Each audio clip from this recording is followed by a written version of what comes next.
Pulso Global y Radio Costa Rica no se hacen responsables por las opiniones emitidas en este programa.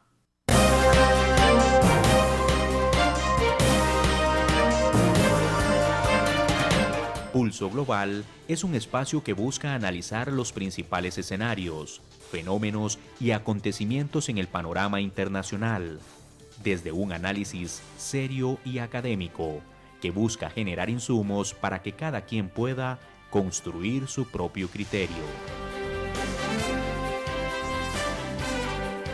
Porque comprender lo que pasa en el mundo y cómo incide en nuestro entorno es imperativo. Le invitamos a tomarle el pulso al acontecer internacional junto con nuestros analistas, Gerald Solano y sus invitados.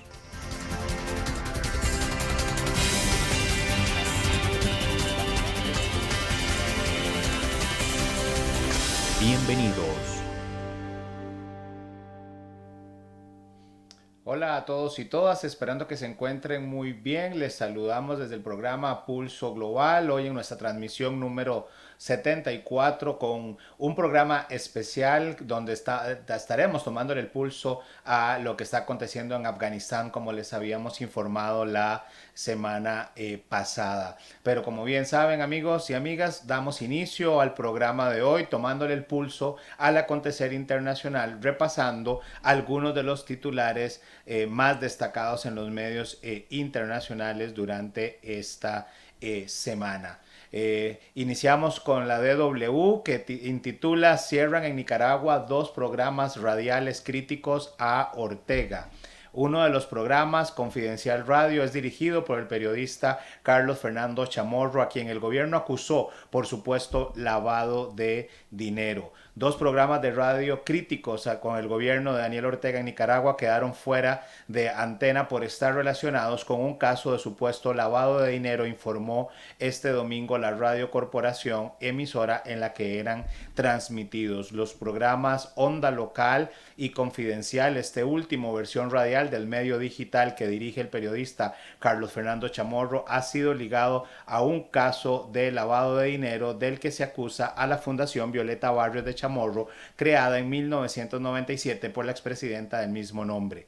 El caso contra la fundación fue abierto por la Fiscalía en el contexto de las elecciones del próximo 7 de noviembre, en las que Ortega busca una nueva reelección tras haber encarcelado a 35 opositores, entre ellos los 7 aspirantes a la presidencia con posibilidades de disputarle el poder. Así que si quieres saber más sobre Nicaragua, le invitamos a ver nuestro programa número 72, en el cual estuvimos abordando este tema.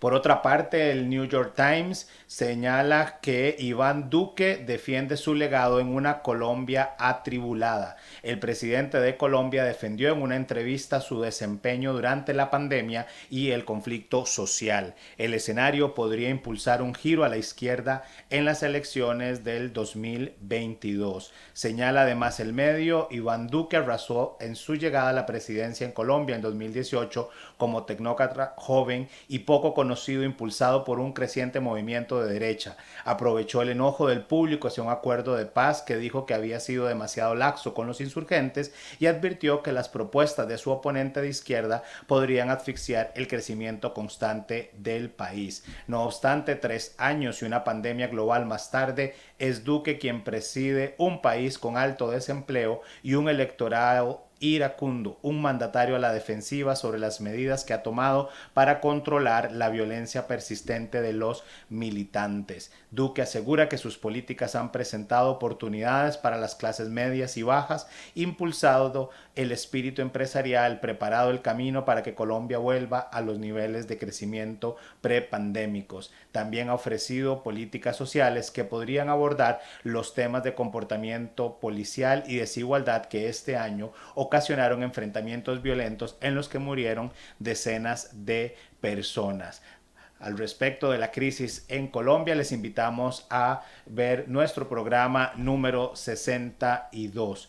Y por último, la BBC señala que el terremoto en Haití, aún hay vidas que se encuentran en la angustia por el retraso del rescate de este sismo y un impacto que ha llevado a un país que ya venía saliendo de una crisis política después del asesinato del presidente. Tenemos una situación muy crítica porque hay muchos heridos, algunos en situaciones muy graves que todavía no han podido ver a un médico ni recibir algún tipo de atención sanitaria, dice a BBC Mundo Stacey House, una doctora de la organización no gubernamental Project Medishare, que busca llevar atención médica a comunidades desfavorecidas de Haití. Según las cifras del gobierno, más de 2.200 personas murieron y otras 12.000 resultaron heridas en el temblor. Pero todos aquí dicen que esos números no dan cuenta aún de la tragedia real. Se oye a lo lejos de los estruendos de las hélices y las nubes de polvo otro helicóptero por aterrizar que viene desde otro poblado en las montañas al sur, casi 2.000 metros sobre el nivel del mar, en donde solo han podido llegar por aire algunos rescatistas de la Guardia Costera estadounidense. Sobre el tema de Haití, los invitamos a observar nuevamente nuestro programa número 69. Bueno, estamos en vivo en Pulso Global a través del Facebook Live y de Radio Costa Rica, hoy con un programa especial que, como habíamos anunciado, estaremos tomándole el pulso a Afganistán, salida de Estados Unidos y repercusiones para Medio Oriente. Gracias por seguir con nosotros y les invitamos a suscribirse a nuestro canal de YouTube, a darle like a nuestra página en Facebook y por supuesto a sintonizarnos a través de Radio Costa Rica 930 AM. Hoy estaremos conversando con nuestro invitado Brian Acuña Obando, quien es especialista en Medio Oriente y en relaciones internacionales sobre este tema. Brian Acuña es licenciado en Relaciones Internacionales, especialista en el Medio Oriente, consultor internacional, docente universitario y analista internacional. Además, ha sido becado en el Instituto Internacional para el Estudio del Holocausto Yad Vashem en Israel en el año 2020, columnista en los medios Wall Street International Magazine Montenegro y en Radio Serafá de España. Hola, Brian, buenas noches y bienvenido a Pulso Global. Hola Gerald y bueno, hola a todos los de Pulso Global. Un gusto poder estar con ustedes estos minutos. Muchas gracias, Brian, por haber aceptado la invitación y por acompañarnos hoy. La semana pasada, como te habíamos comentado, estuvimos con la especialista Francela Dávila tratando de contextualizar de alguna forma lo que está sucediendo en Afganistán, ¿verdad? Abordamos algunos elementos propios de la geopolítica, ¿verdad? Del país. Un poco hablamos también sobre la invasión soviética, lo que conllevó una crisis importante en los 70s, 80s, ¿verdad? Y por supuesto en la década de los 90, la llegada del talibán, ¿verdad?, al gobierno y su destitución posteriormente al 11 de septiembre del 2001 y que desata precisamente esta guerra, ¿verdad? En ese contexto quisiera iniciar la conversación, dado que sos especialista en temas de Medio Oriente y obviamente en particular con Afganistán, un poco que retomáramos a partir de esa contextualización de la guerra, ¿verdad? En términos del proceso, ¿qué lleva a Estados Unidos a iniciar lo que se considera y se ha denominado al día de hoy su guerra más larga? Sí, bueno, evidentemente el proceso, ¿verdad?, que nos lleva a este conflicto nos tiene que a nosotros enmarcar en un antes y en un después de lo que es la salida soviética. Los soviéticos duran casi 10 años, ¿verdad?, con presencia en territorio afgano.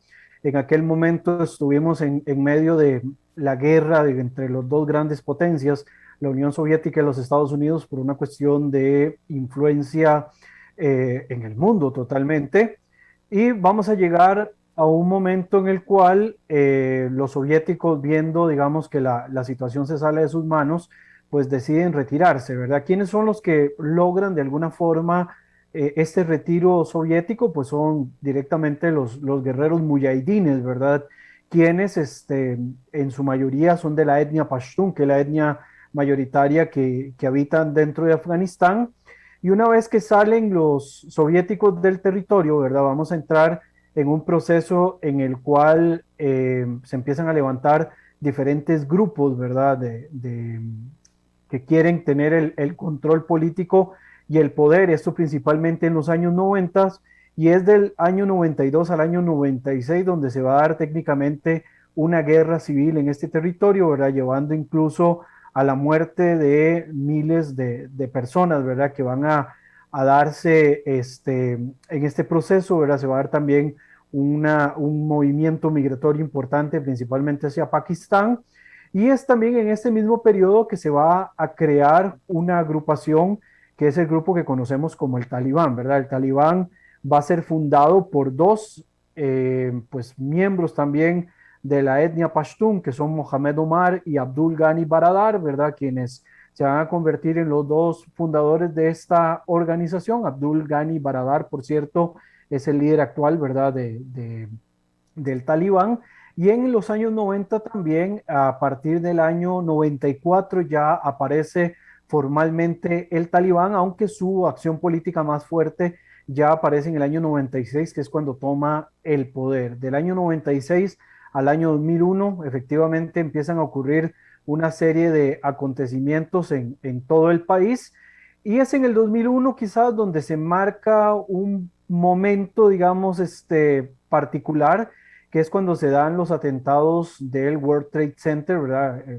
Puntualmente contra las emblemáticas Torres Gemelas, y esto en el calor que se da, las presiones sociales y demás, llevan a una invasión occidental contra territorio afgano. También hay que contemplar que esta invasión contra Afganistán viene también después acompañada posteriormente de una invasión hacia territorio iraquí, aprovechando, digamos, las circunstancias del desorden y el desastre que se empieza a armar dentro de la zona, ¿verdad? Como una manera de tratar de flanquear, por decirlo de algún modo, el territorio de Irán, ¿verdad? Que es este gran enemigo que los Estados Unidos y varios países del Medio Oriente tienen dentro de la región, y esto nos lleva, digamos, efectivamente a tener una invasión que va a durar casi 20 años, ¿verdad? Donde vamos a tener procesos semidemocráticos o dejos o guiños de carácter democrático,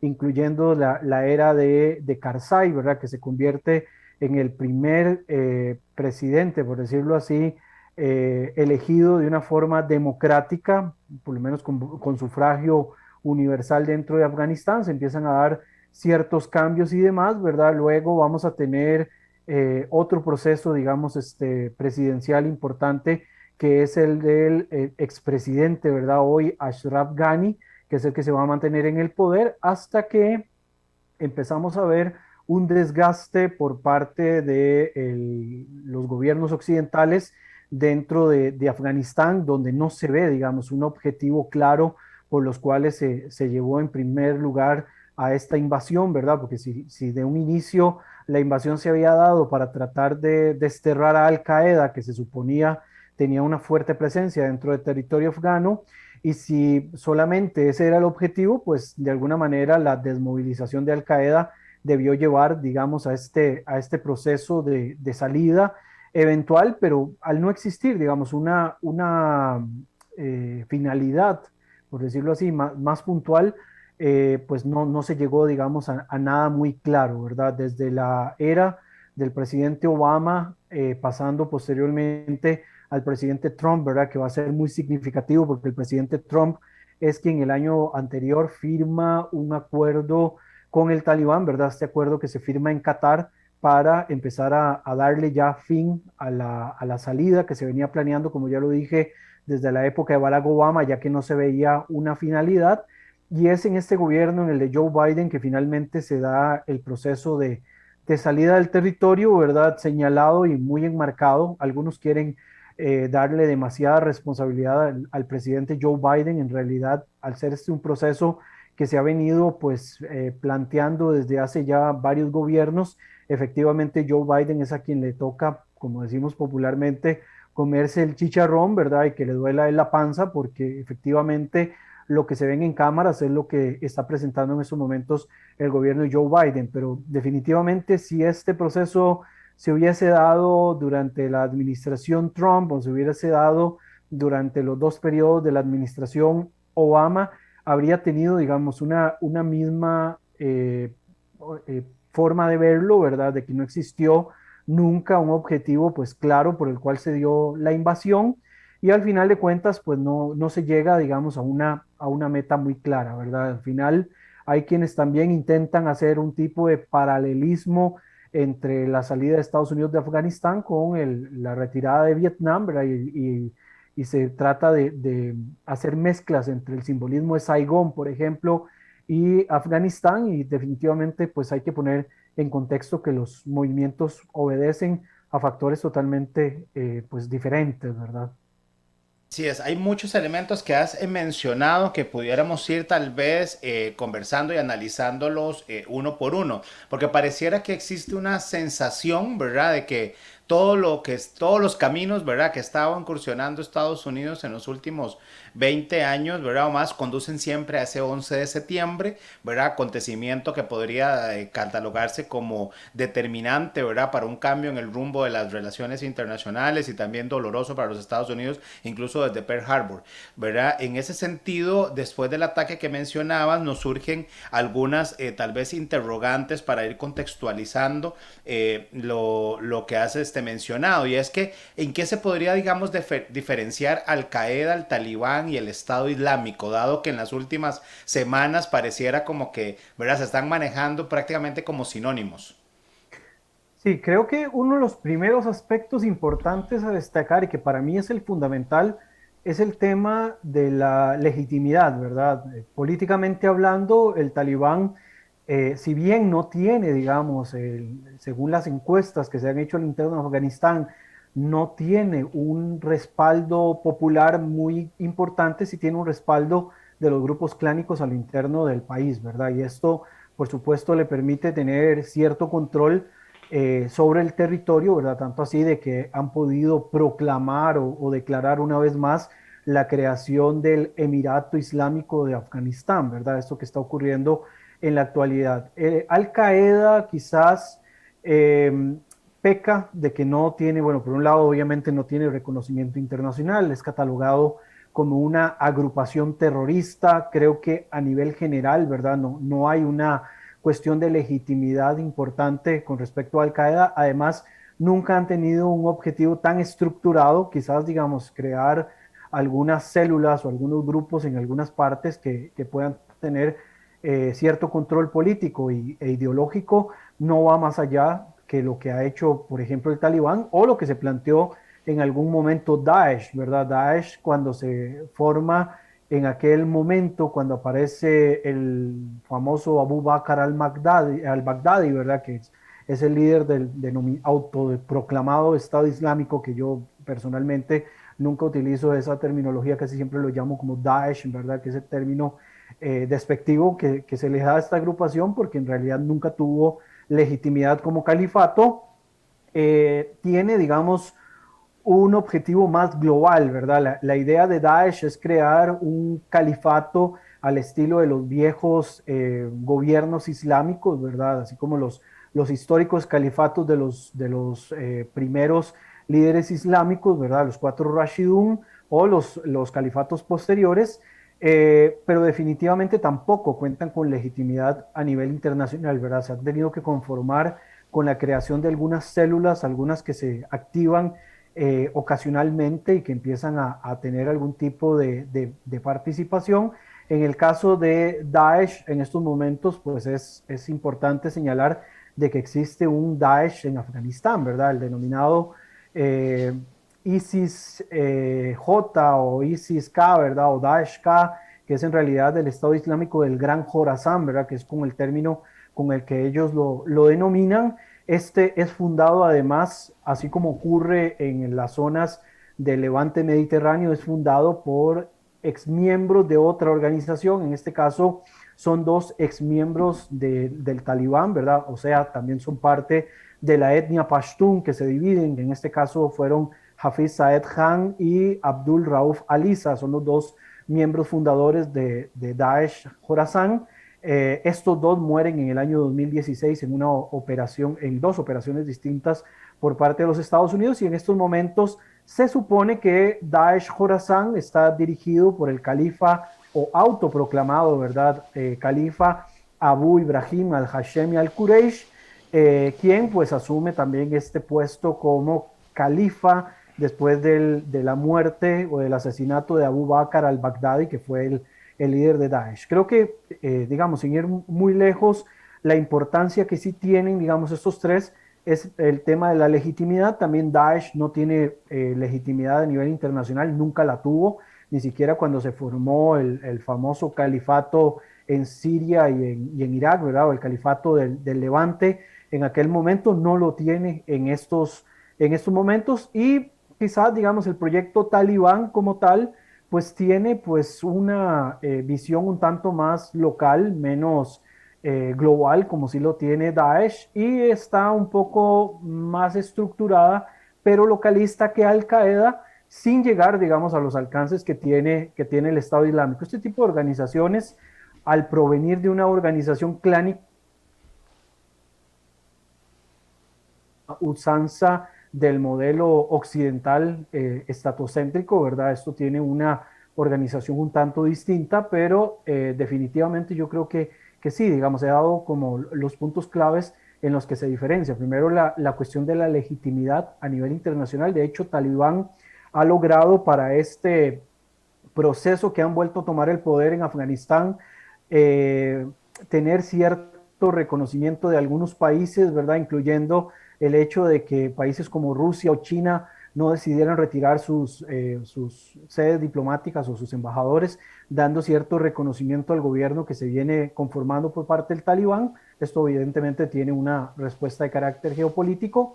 Y por el otro lado, pues las otras dos organizaciones no cuentan para nada con este tipo de reconocimiento diplomático o político, más sí, digamos, tienen soporte económico de algunos países y demás, pero esto es más una cuestión de secreto a voces que una oficialidad como sí lo puede tener el Talibán. Y el Talibán, por su parte, no quiere, digamos, como talibanizar el resto de la política internacional, sino mantenerlo muy al pendiente de lo que ocurre a lo interno de su propio, pues de su propio entorno natural.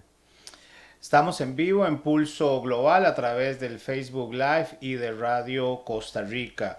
Enviamos un saludo especial a nuestros amigos de Espacio Global, quienes nos están saludando desde México. Sebastián González nos saluda desde Carolina del Sur y pregunta, saludos, ¿se puede decir que Afganistán será el fracaso de Estados Unidos, el gran fracaso de Estados Unidos de imponer la democracia en Oriente Medio como pasó con Irak? Y también saludamos a Lili Valdía, que nos saluda desde Georgia, Estados Unidos. Tal vez ahí, Brian, antes de contestarle a Sebastián, ir viendo un poco el Afganistán según los presidentes. Hiciste, digamos, un recuento en la primera intervención rápida referente a Bush, a Obama, ¿verdad? Trump, y decías al final, bueno, que a Biden le corresponde, ¿verdad? Lidiar ya con, digamos, con la última etapa, con la decisión de salir. En el caso, digamos, de Bush, ¿verdad? Inicia obviamente la guerra después del ataque del 11 de septiembre en el 2001, una guerra junto que con la de Irak fueron bastante cuestionadas, ¿verdad? Recuerdo en aquel momento se hablaban de las, digamos que las pruebas que estaban presentando, sea el Consejo de Seguridad, ¿verdad? Y a los distintos entes, al mismo Congreso de los Estados Unidos, parecían, ¿verdad? Casi que caricaturescas en algunos casos, y así señalaban. En el caso de Obama se encuentra, ¿verdad? Una guerra ya en ejecución, continúa con algunas acciones importantes y que entre ellas llevan al asesinato de Bin Laden, ¿verdad? Y qué efecto tuvo esto. Y Trump toma esta guerra ya larga, ¿verdad? Ya para este momento, una guerra que parecía a nivel, digamos, de la percepción del electorado estadounidense como un cansancio de las guerras interminables, así lo señalaban en la parte, de, digamos, o en los momentos de campaña, y que Trump promete, ¿verdad? Y hace su manifestación de hacer, digamos, ese retiro e inicia con parte de este proceso. Y Biden, como bien señalaste, es al que le corresponde, ¿verdad?, hacer esta última ejecución, que hoy ya por lo menos en los medios internacionales se anunciaba digamos, la salida digamos, del ejército estadounidense. ¿Qué podrías que contextualizarnos en esa línea de presidentes. Creo que, bueno, en su momento Bush, cuando toma la decisión, ¿verdad? Mucho de la crítica internacional es que estaba actuando al calor de lo que había ocurrido con el 9/11. Creo que hasta este momento se sigue pensando exactamente igual.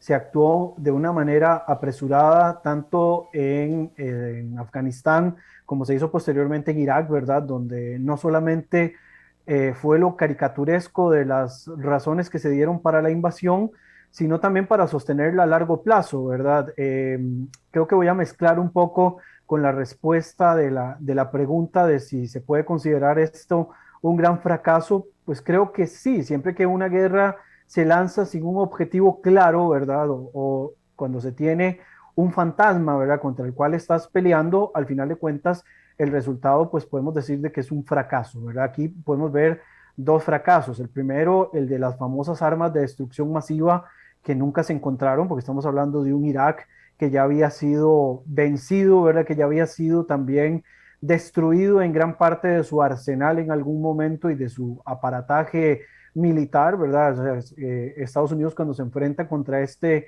segundo Irak posterior a la guerra del Golfo, ¿verdad? La primera guerra del Golfo, aquella televisada, ¿verdad? De los años 90, se enfrenta contra un enemigo muy débil, ¿verdad? Y al final de cuentas, deponen a un líder que si bien era un peligro, digamos, para el sistema internacional, era un tipo de equilibrio para la región en la cual estaban asentados y esto lo vienen mencionando varios analistas y yo, bueno, desde que estaba de estudiante, que siempre me ha gustado este tema, también señalaba exactamente el mismo problema que se daba con la deposición de estos líderes que generan algún tipo de equilibrio.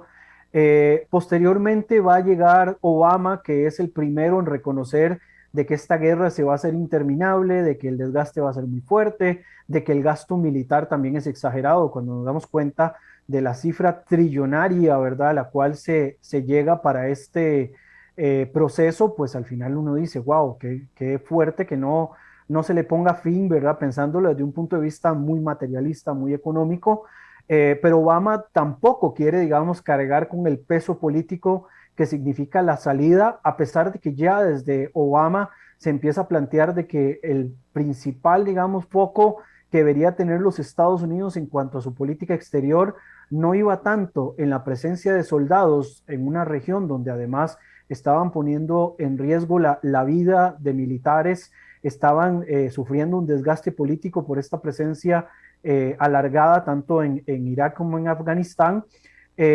A pesar de eso, digamos, y que ya sabía que su principal competencia estaba más que todo las cercanías de los mares al sur de China, ¿verdad? Ya lo planteaba en algún momento en el medio, creo que es Nikkei, ¿verdad? Que es un medio japonés donde Obama hablaba de esta necesidad de tener más presencia en esta región para contrarrestar la influencia china dentro de la zona, deciden, digamos, mantenerse acá y además sostiene, digamos, esta necesidad a través de una victoria, ¿verdad?, que en algún momento se planteó, que fue el asesinato de Osama Bin Laden, ¿verdad?, cuando lo encuentran en Pakistán, ¿verdad?, después de tener un montón de contactos de inteligencia y demás, se plantea, digamos, después de esto sostener la guerra un tiempo más porque se piensa de que se puede ir ganando. Creo que acá hay un detalle que se me ha olvidado mencionar y es que mucho de lo que se lanza con respecto a esta guerra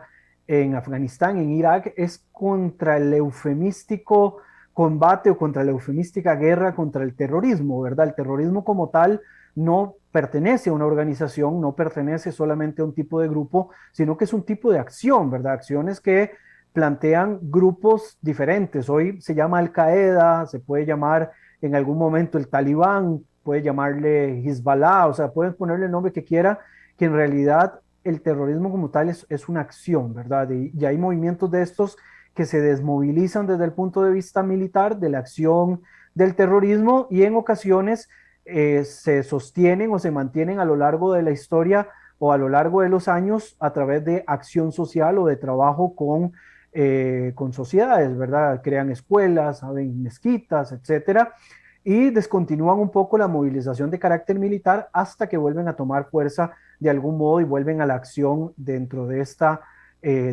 dinámica. Entonces se mantuvo durante muchos años esta eufemística guerra contra el terrorismo. Llegamos al presidente Donald Trump, el presidente Trump que, bueno, naturalmente llamaba la atención por ser políticamente incorrecto en todos sus ambientes y él pues decide, digamos, empezar a firmar esa salida, ¿verdad? Que se iba a empezar a dar paulatinamente. Llegamos a la firma de este acuerdo en Doha, en Qatar, y posteriormente, cuando ya arriba el presidente Biden simplemente va a ejecutar lo que ya Trump había señalado en aquel momento, ¿verdad? Que era la salida inminente de los Estados Unidos de territorio afgano, ¿verdad? Ya se había hecho una disminución bastante significativa de tropas en Irak, ¿verdad? Se ahora la salida de Afganistán y pues lo que viene, lo que hemos visto los últimos días y lo que vamos a ver las próximas semanas con respecto a esto. Se quiso, digamos, implantar o proponer algún modelo democrático tanto en Afganistán como en Irak, ¿verdad? Se olvidaron de que la estructura acá pertenece más a una cuestión clánica, a una cuestión sectaria, además, a una cuestión de influencia de los diferentes grupos sociales. Bueno, evidentemente Irak es diferente a Afganistán en cuanto a su composición, pero en los dos países hay una fuerza con respecto a los clanes o a los grupos étnicos. En Afganistán, el tema de la etnia Pashtun, ¿verdad? Que es tan fuerte y el código Pashtunwali, que esto ya mucho más antiguo que la propia influencia del Islam y de la Sharia, ¿verdad? Que se mezcla con el código Pashtunwali, pues evidentemente tiene un peso bastante significativo y creo que se les olvidó leer las señales y los apuntes que tenían líderes viejos, ¿verdad? Que intentaron hacer lo mismo en Afganistán. Creo que fue Alejandro Magno quien lo dijo, y si no fue Genghis Khan, que para poder mantenerlos contentos, algunos de estos pueblos aguerridos, había que mantenerlos contentos en todos los ambientes, dándoles riendas a algunas cuestiones políticas, manteniendo el respeto por sus códigos, digamos, sociales y su religión, ¿verdad? Y de alguna manera también el manejo económico, ¿verdad? Algunos mantenían contentos a los líderes de estos grupos a través de coimas y de temas de corrupción. Tratar de imponer, digamos, un modelo democrático a la usanza occidental definitivamente nos tiene que demostrar de que no es sencillo. Nadie despierta al otro día pensando hoy amanecí democrático, ¿verdad? Esto es un proceso que se tiene que aprender y algunos casos tienen que entenderse de que la democracia va a ser a la usanza de lo que interpreta el grupo donde se está dando, ¿verdad? Y esto, esta imposición, ¿verdad? El último presidente importante que tuvo en este momento Afganistán, que fue Ashraf Ghani, ¿verdad? Al final pues tuvo que deponer, salir huyendo, se le acusa de que sale con una importante cantidad de la riqueza del país y por el otro lado aparece el ex vicepresidente Amrullah Saleh, que se va a refugiar al territorio de Panjshir, ¿verdad? Que es el último bastión antitalibán, autoproclamándose presidente, ¿verdad? La usanza de este último modelo que vemos que ya no tiene, digamos, ninguna oportunidad de sobrevivencia, dado que ya el talibán ha logrado controlar a los principales clanes del país y además ha logrado poner de rodillas técnicamente a la mayoría de los señores de la guerra, algunos que salieron huyendo y otros que simplemente decidieron no tomar, digamos, acciones contra el talibán y en algunos casos, pues, algunos cayeron, ¿verdad?, en combates en las últimas semanas. Brian, y si me permitís, antes de pasar a que analicemos un poquito las repercusiones que puede tener esta situación ya para el Oriente Medio, quisiera, digamos, preguntarte dos cosas referentes a esto último que venías conversando referente a las decisiones de Biden. ¿Se podría decir que realmente esto es el fin de la guerra? ¿Verdad? Hoy anunciaban, ¿verdad?, que prácticamente terminaba con la retirada de Estados Unidos, ¿verdad? Una de las guerras de más larga data para este país, pero en el contexto que señalas, ¿verdad? La diferencia, digamos, de grupos, de etnias, de las mismas rivalidades entre los distintos grupos que están operando, tanto sean grupos o agrupaciones terroristas, como bien, ¿verdad? El grupo talibán hoy, digamos, en el poder y las distintas posiciones que tienen dentro de las provincias de Afganistán, podría señalarse que efectivamente hay un fin de la guerra, y algunos que ya lo hayas mencionado, pero quisiera que tal vez profundizaras tu análisis y tu perspectiva, es si este será, digamos, recordado con las diferencias, por supuesto, del caso, como un nuevo Vietnam para los Estados Unidos.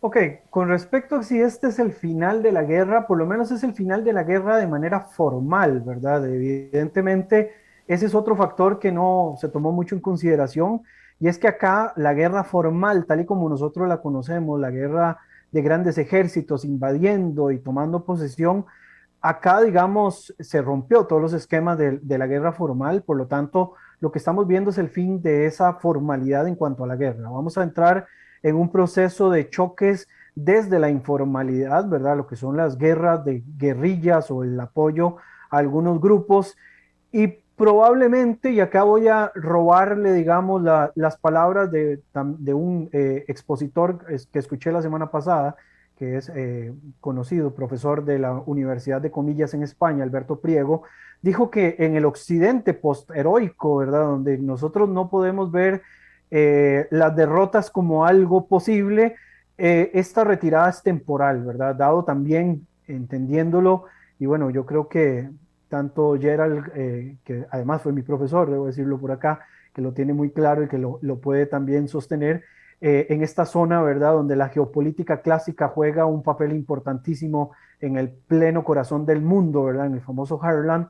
Es posible de que no sea la última vez que veamos la influencia de Occidente, porque estamos viendo la entrada de otras dos grandes potencias globales, principalmente una, ¿verdad?, que es China, que quiere hacer control dentro de esta región. Entonces es probable que Occidente no se vaya a quedar de brazos cruzados por mucho tiempo, ¿verdad? En algún momento van a querer un reingreso o van a buscar formas alternativas de tener algún tipo de influencia, ¿verdad? Creo que en esto va a pesar mucho el papel de las potencias medias, las cuales van a tener un eje determinante en lo que está ocurriendo, y acá tenemos que hablar de potencias medias dentro de la región. Acá vamos a hablar para Occidente, digamos, en estos momentos, uno de los países o dos de los países que van a jugar un papel determinante para intentar mantener los pies dentro de la zona son el caso de Turquía, que pensemos que días atrás firmó un acuerdo con el Talibán, supuestamente, para mantener el control del aeropuerto de Kabul, ¿verdad? Esto mantiene cierto control de la OTAN en un bastión importante que es la capital del país, además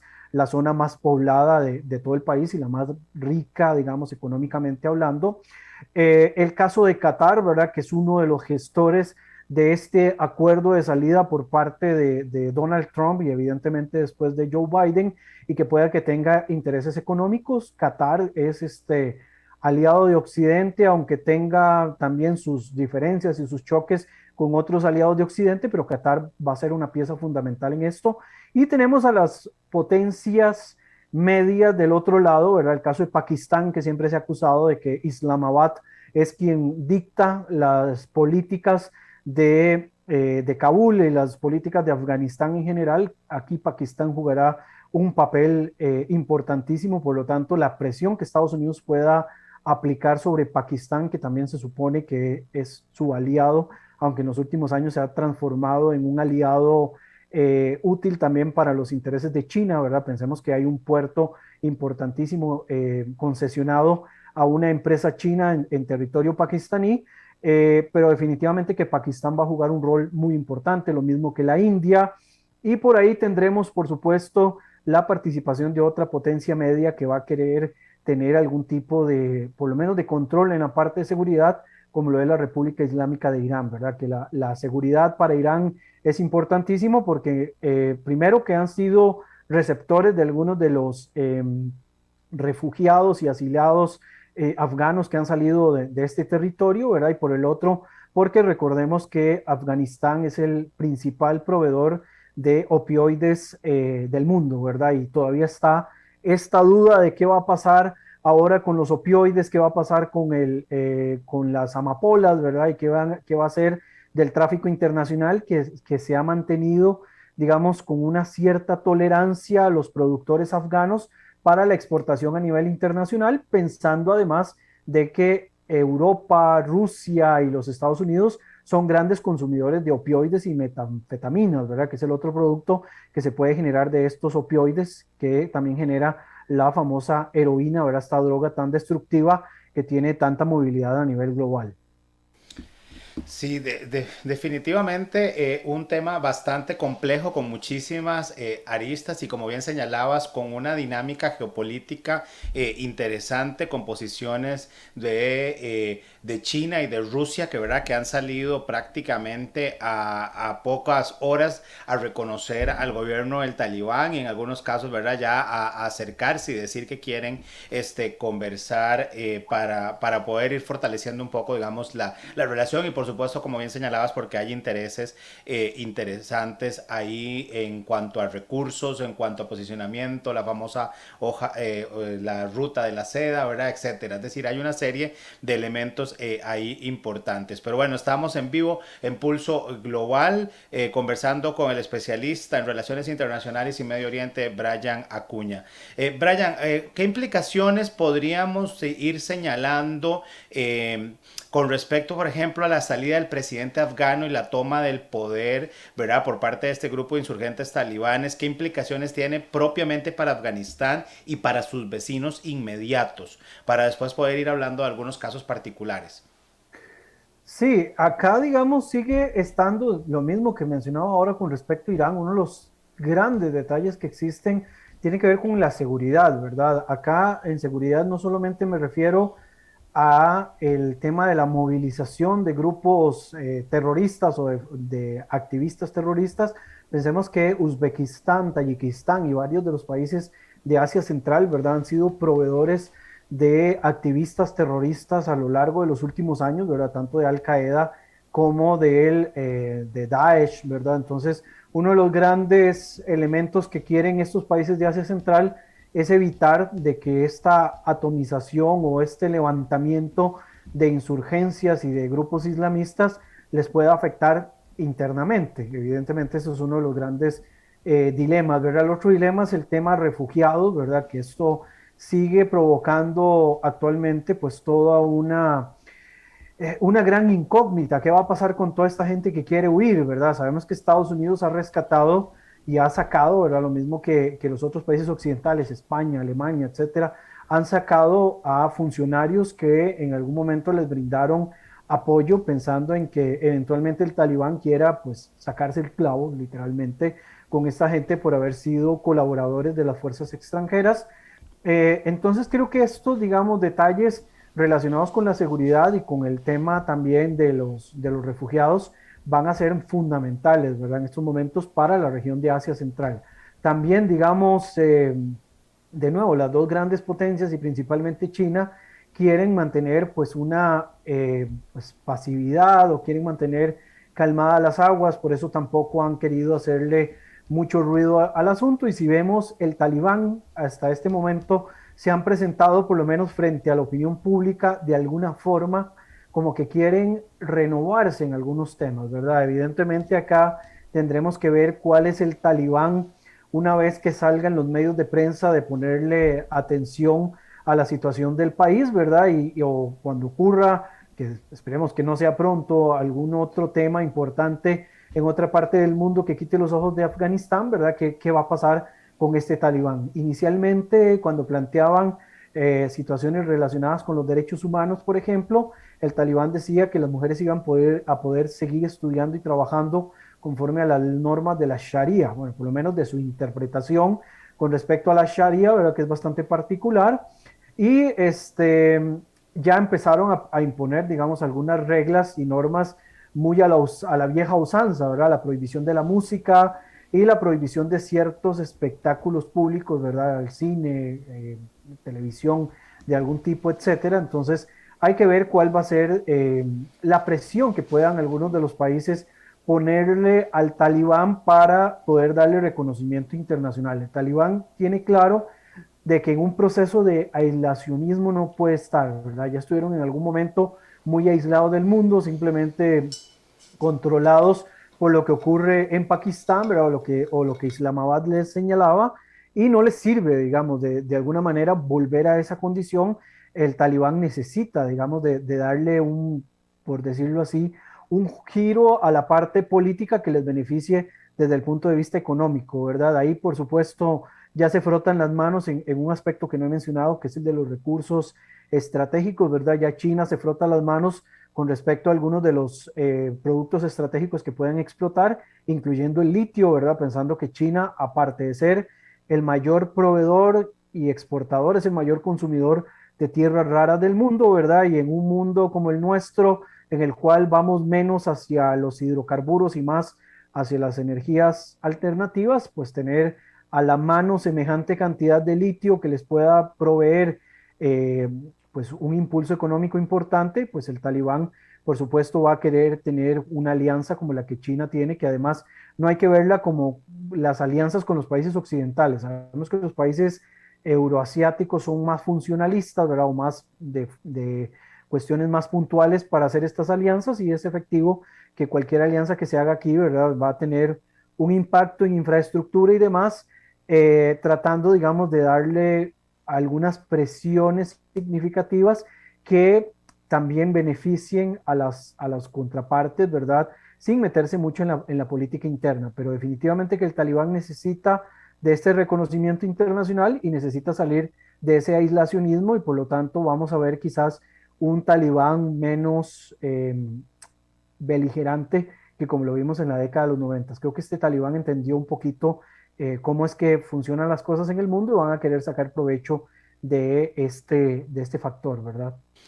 Que, vamos a ver, esta otra pregunta quiero hacértela y tratar de contextualizarlo para que nuestros amigos que nos escuchan por Radio Costa Rica y por Facebook puedan también, digamos, seguir un poco la línea digamos, de esto que me estoy preguntando.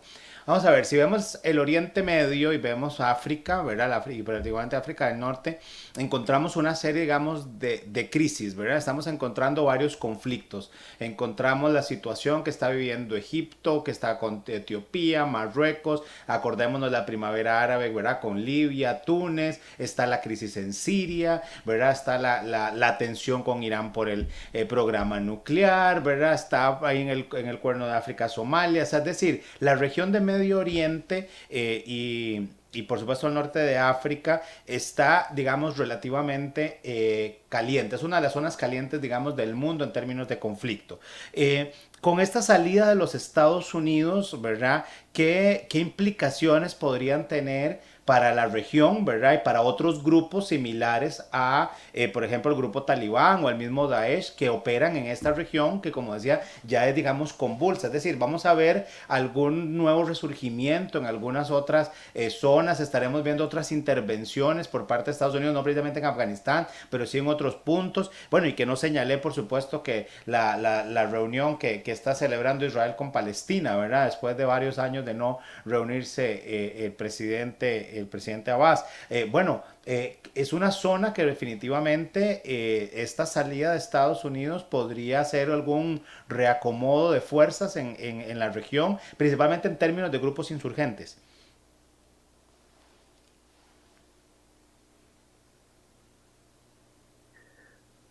Creo que acá hay que entender, digamos, que en esta dinámica el Medio Oriente, si bien pues es una zona caliente como tal, ¿verdad? Yo siempre le digo a los estudiantes que esta es una región en la cual uno nunca pasa aburrido, porque siempre ocurre algo, ¿verdad? Bueno, desgraciadamente también.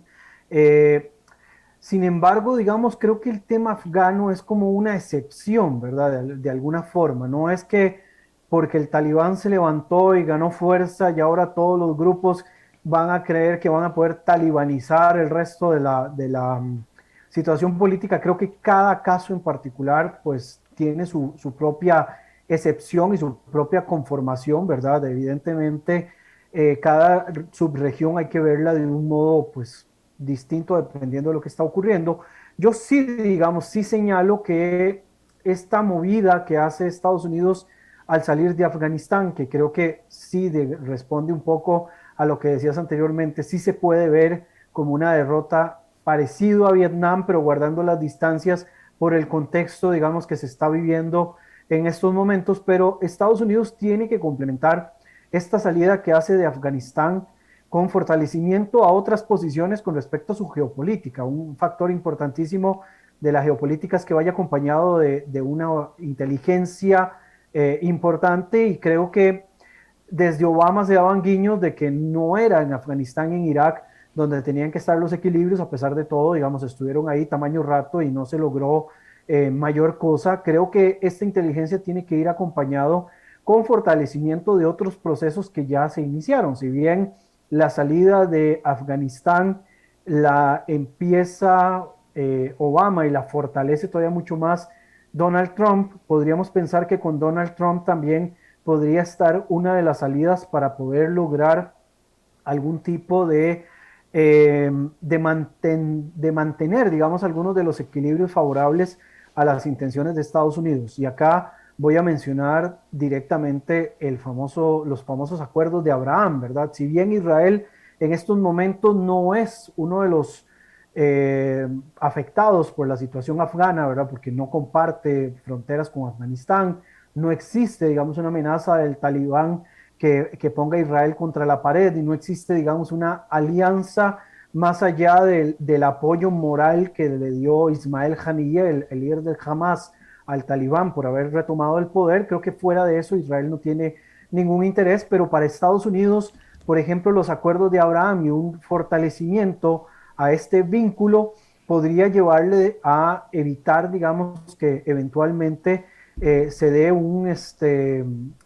podríamos pensar, un crecimiento en la motivación para la República Islámica de Irán dentro de la región del Medio Oriente. Si bien Irán, pues sí se ve afectado directamente por este tema en Afganistán, también ellos han utilizado la salida de los Estados Unidos para generar, digamos, un aire de motivación, ¿verdad?, en cuanto a su enfrentamiento ideológico con los Estados Unidos en el tema, por ejemplo, del desarrollo nuclear, ¿verdad?, que está un poquito pues fuera de este tema afgano, pero que desde un punto de vista motivacional les sirve a ellos para también darle ánimos, ¿verdad?, de que la lucha y el desgaste contra Estados Unidos puede funcionar en algunas regiones. Pensemos que todavía Estados Unidos tiene algún tipo de injerencia, y la OTAN tiene algún tipo de injerencia en la región Siria, ¿verdad?, donde están teniendo algún tipo de participación, y dan un apoyo moral también, y un apoyo pues técnico en lo que tiene que ver en la alianza de los países árabes contra las guerrillas hutíes en el Yemen, ¿verdad?, que eso está involucrado muy de cerca con la situación iraní.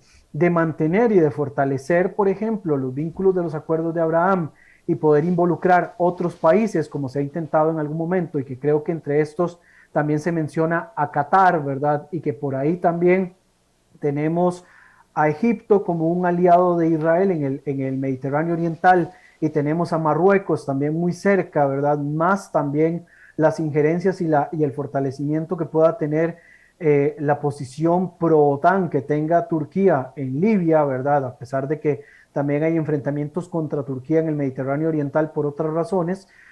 Podría ser, digamos, la forma de contrarrestar cualquier, digamos, efecto de derrota que pueda haber en la zona del Medio Oriente en estos momentos, ¿verdad? También tratar, digamos, de involucrar un poco más la situación sudanesa, ¿verdad?, que en algún momento se decidió involucrarlo dentro de los famosos acuerdos de Abraham con la intención de sacar a Sudán de los países patrocinadores del terrorismo. Entonces hay que ver cuáles son las medidas y los movimientos que está haciendo los Estados Unidos en todas estas regiones para tratar de fortalecer posiciones que ya fueron armadas en algún momento por parte del presidente Trump, ¿verdad?, que lo dejaron ahí de alguna manera para tratar de contrarrestar algunas de las salidas que están teniendo tanto en Irak como en Afganistán.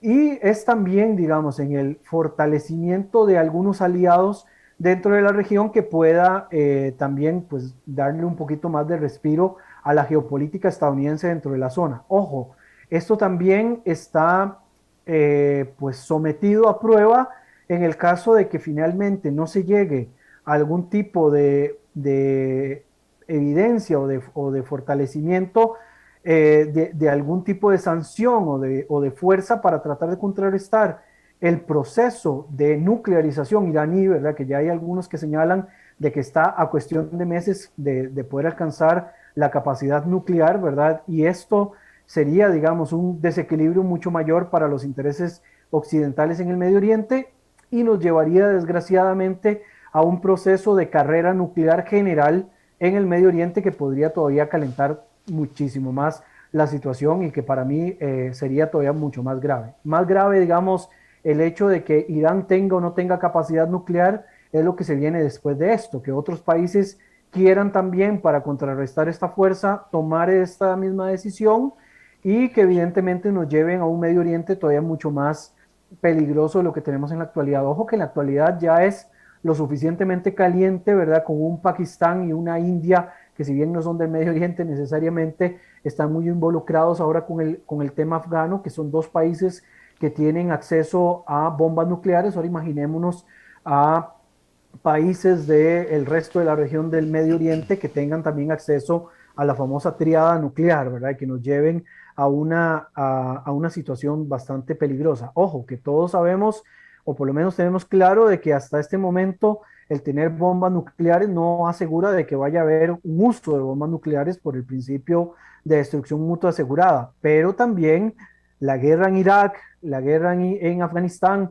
la guerra en Siria y la segunda guerra del Líbano del 2006 entre Israel y el Hezbollah nos tiene que acordar a nosotros de que ya no estamos en guerra convencional, estamos en guerra contra grupos insurgentes, guerras proxy, y estos grupos proxy podrían eventualmente tener acceso a material para construcción de bombas sucias. Y ahí sí estaríamos entrando a una condición completamente distinta donde el peligro a la seguridad internacional se hace cada vez más pronunciado. Sé que me salí un poco de la dinámica Afganistán, pero ya que estamos hablando del resto de la región, hacia ese camino estamos yendo con los cambios en la estrategia geopolítica que planteó esta salida de Afganistán y la salida también de Irak eventualmente, y es hacia donde nos está llevando en estos momentos.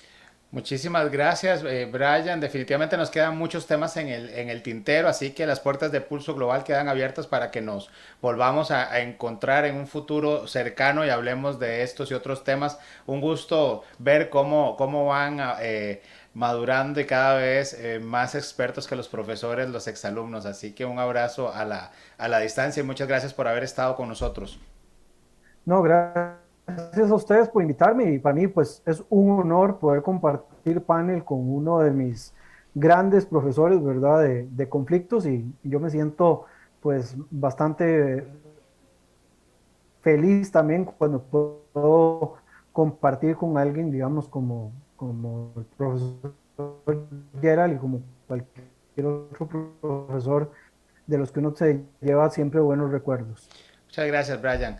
Bueno, amigos, hemos llegado así al final de nuestro programa a Pulso Global. Esperamos que lo hayan disfrutado. Agradecemos a nuestros patrocinadores, Sinred Consulting, Gráfica Creativa, por su apoyo para que este espacio sea una realidad. Agradecemos también a nuestra productora ejecutiva, Gabriela Navarro, a Andy Torres en Controles y a todo el equipo técnico. Estén atentos a nuestras redes sociales, que tenemos un programa especial para la próxima semana y tenemos ahí un par de sorpresas de nuestros patrocinadores. Muy buenas noches.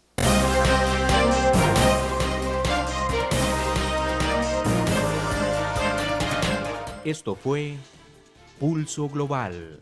Gracias por acompañarnos en una transmisión más. Le invitamos a sintonizarnos por Facebook Live y Radio Costa Rica 930 AM para llevar juntos el pulso al acontecer internacional.